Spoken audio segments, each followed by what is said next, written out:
selama 10 tahun itu 7 presiden kalau dijumlahkan itu korupsinya di zamannya Pak Jokowi jadi presiden itu 100% lebih, baik kualitas maupun kuantitasnya.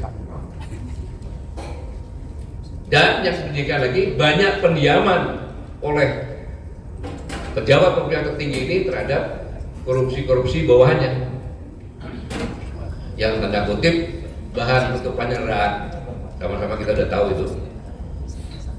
Kemudian yang lebih menyedihkan lagi bahwa beras di negeri kita ini harganya 20% lebih tinggi dari harga internasional. Ini warning yang sangat luar biasa. Kemudian pekerja yang kena PHK ada 46.000.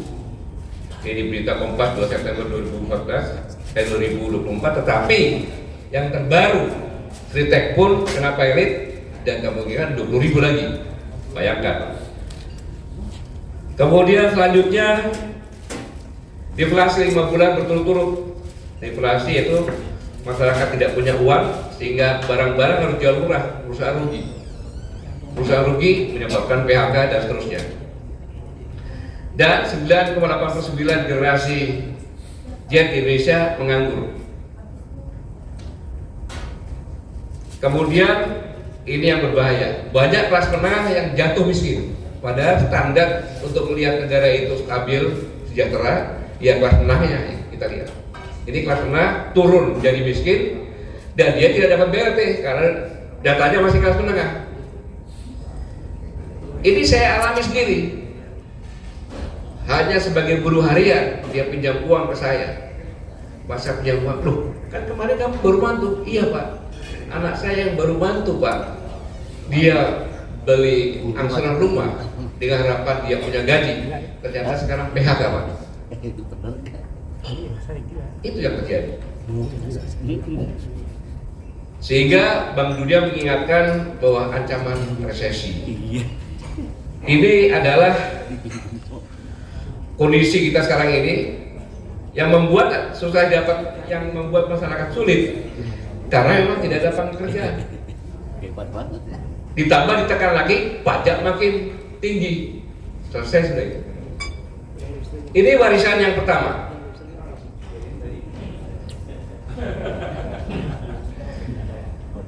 Sekarang Bapak Ibu sekalian, kalau Bapak Ibu sekalian menjabat di suatu instansi, baru-baru menjabat, kemudian Bapak berdiri dengan wakil Bapak yang baru juga, Bapak bicara terus memberikan kesempatan, ini wakil saya akan memperkenalkan diri. Tentunya logika berpikirnya, si wakil ini kan bicara sebentar, saya gini, dikembalikan lagi kan? Etikanya begitu kan? Kayak gitu. Tetapi ada yang sangat tidak beretika. Karena memang kenapa tidak beretika? Karena dia di atas angin.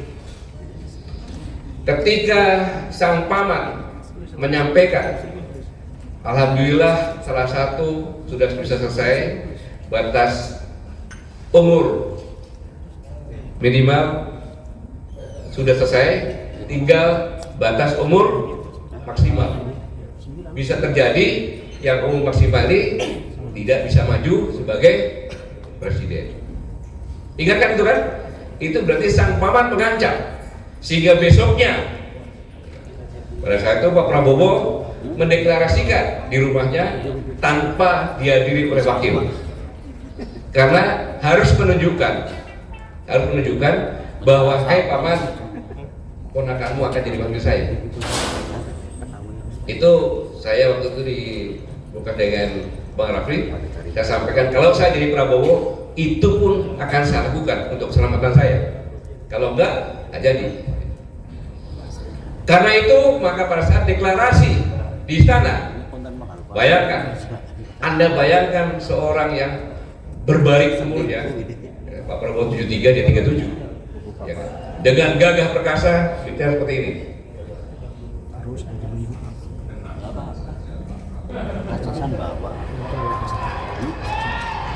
Tenang saja Pak, saya sudah ada di sini. Bayangkan. Kan sangat tidak beretika.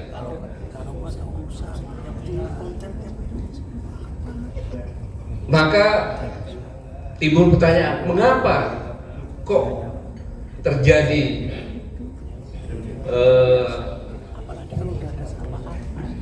kabinet merah putih yang tergemuk terbesar sejak Orde Baru sampai dengan reformasi. Padahal David mengatakan dalam The Cabinet Cooperative Perspective bahwa kabinet yang hegemoni yang besar itu hanya bisa berlangsung dalam kondisi yang baik-baik saja. Sedangkan Presiden pada saat pidatonya menandakan bahwa kondisi kita tidak baik-baik saja dengan warisan tadi. Ibaratnya pelangi. Pelangi itu bisa terlihat dengan jelas, enak dilihat kalau tidak ada angin, udara yang sejuk, embun pagi atau sore. Tapi begitu ada angin, pelangi itu akan hilang. Dan ini pasti disadari oleh Pak Prabowo, pasti disadari bahwa kabinet hegemoni ini sangat berbahaya dalam kondisi yang tidak baik-baik saja.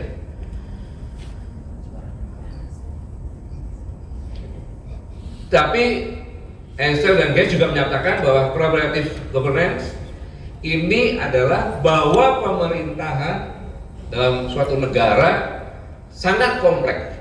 Saya ulangi, pemerintahan dalam suatu negara sangat kompleks sehingga diperlukan lembaga-lembaga negara untuk bersatu sebagai motor bekerja sama dengan akademisi, ekonomi, para pemuda, semua lapisan masyarakat untuk menentukan kebijakan.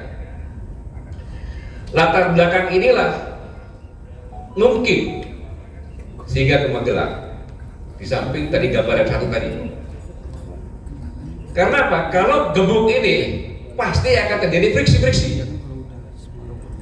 Friksi-friksi nanti bisa terjadi perpecahan. Dan friksi itu sudah mulai terlihat.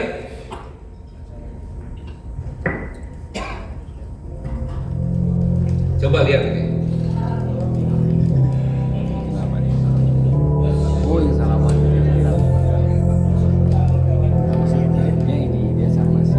Tuh, lihat cium tangan. Dengan presiden tidak cium tangan, tapi dengan presiden cium tangan. Ini udah tanda-tanda. Seperti yang tadi Bung Luki sampaikan, friksi terjadi. Bisa terjadi boleh biru nanti dalam organisasi. Tetapi memang keharusan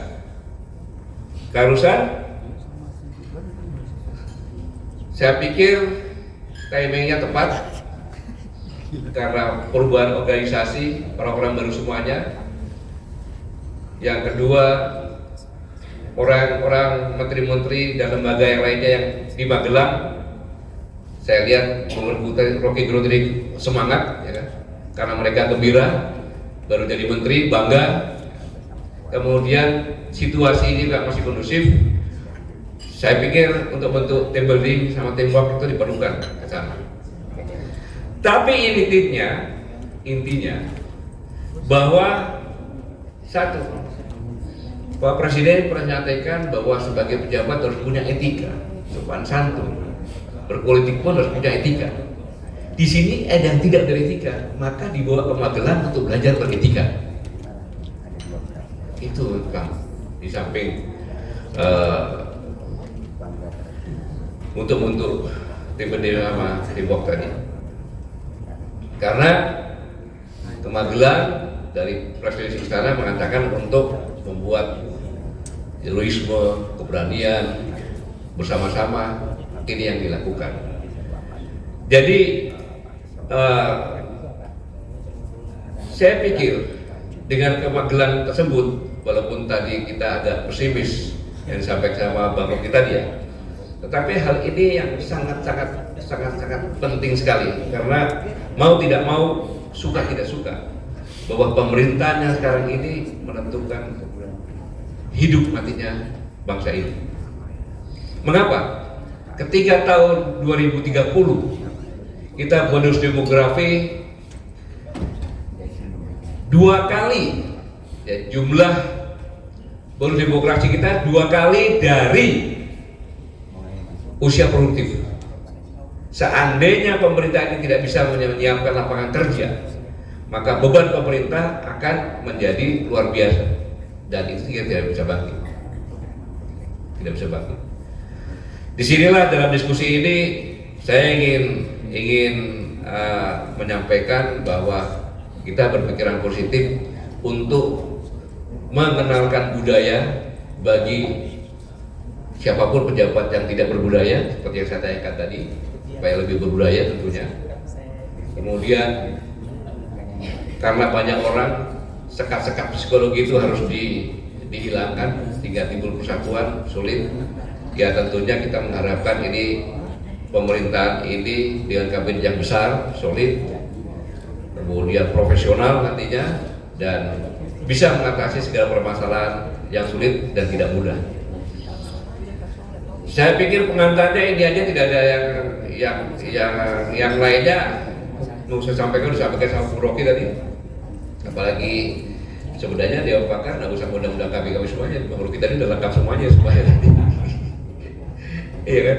Jadi saya hanya ingin titip pesan saja bagi yang bisa menyampaikan kepada pemerintahan, bahwa saya kalau berjalan-jalan ke Jawa Tengah, Jawa Timur, begitu lihat di sawah ada bangunan, ada pabrik, ada gudang, saya khawatir.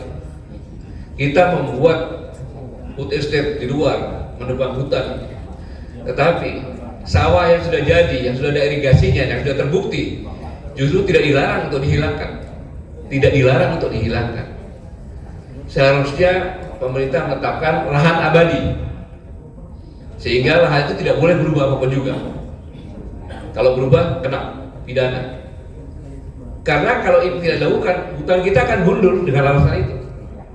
Dan belum tentu hutan-hutan yang dibuat sawah itu bisa produktif. Seperti di Merauke, mudah-mudahan yang buat di sana paham. Di Merauke itu kalau nggak salah pasang surut airnya itu sampai 4 meter, bahkan lebih. Dan datar, dari tidak ada gunung di Merauke itu. Sehingga kalau surut, pasang surut itu airnya bagus. Tapi begitu pasang, sungai itu air. Kemudian kalau musim kemarau dia kena data dari Australia, itu bisa 4 bulan 5 bulan datanya pecah-pecah. Yang saya tanya, kalau ada 1 juta sawah, airnya dari mana? Mudah-mudahan dipikirkan, sehingga belum lagi kalau kita bicara masalah tingkat keasaman.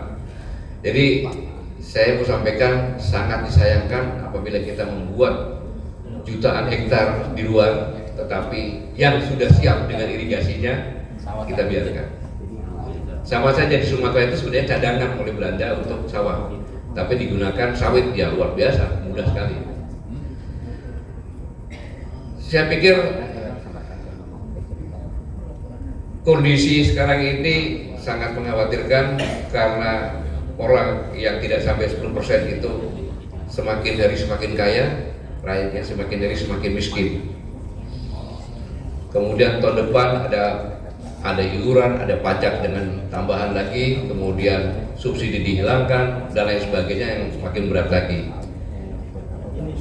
Dalam kesempatan ini, mau tidak mau, suka tidak suka, mari sama-sama kita bergandengan tangan untuk mendukung pemerintahan yang ada ini, sambil kita mengamati apakah benar. Kalau tidak, kita sebagai warga negara yang punya kedaulatan, ya kita sampaikan. Saya mengajak kita semuanya ini mendukung dengan cara satu, kita tekan KPK dan pemerintah untuk benar-benar jangan tebang pilih untuk memberantas korupsi. Yang sudah ada di KPK yang waktu itu takut, Sekarang kita tuntut lagi untuk diperiksa, ditegaskan lagi karena ini perintah presiden. Kemudian kalau ada rakyat yang berbicara, rakyat adalah tuan di negeri ini, dan presiden mengatakan dia harus merdeka, kita tuntut supaya benar-benar merdeka. Sama-sama kita bergandengan tangan, karena ini adalah peluang yang diberikan oleh seorang presiden dalam pidato yang pertama didengar oleh dalam negeri maupun negara luar negeri untuk memberantas korupsi dan untuk memberikan kemerdekaan sesungguhnya bagi rakyat yang belum merdeka. Saya pikir ini, terima kasih bangsa atas waktu yang diberikan. Saya tidak bisa lama-lama karena saya juga harus ada acara. Saya pikir ini aja. Sekali lagi terima kasih. Assalamualaikum warahmatullahi wabarakatuh.